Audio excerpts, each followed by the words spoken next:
今天买了一个猪脚，我选的后腿，肉少皮多，吃起来比较 Q。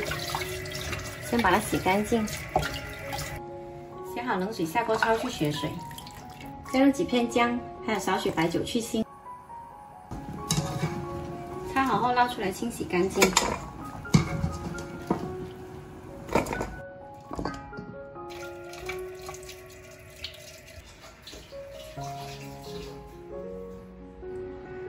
猪脚洗干净后，再加入适量清水，大火煮开，转小火煮30分钟。这个时候，我们来把姜切成片，加入1大勺盐，腌20分钟。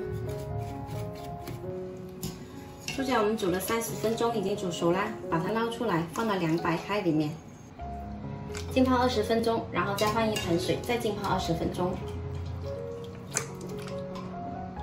剩下的汤呢，我们不要浪费了，加一把梅豆，还有几根无籽毛桃，煲出一锅好喝的汤来。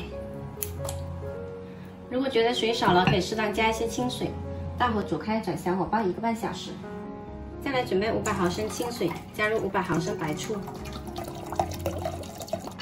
再加入大概100克冰糖，先调大火煮到冰糖融化。姜泡好后，洗去它的盐分。好了，冰糖已经煮到融化了，我们来加入2勺盐，还有刚才腌过的姜，再次煮开就可以关火放凉。猪脚泡好了之后呢，把它们夹出来，放在保鲜盒里。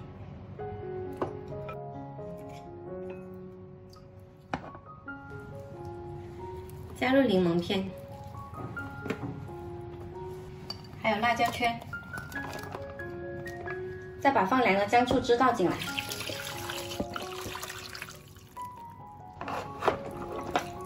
搅拌一下，然后放到冰箱里面冷藏8到10个小时。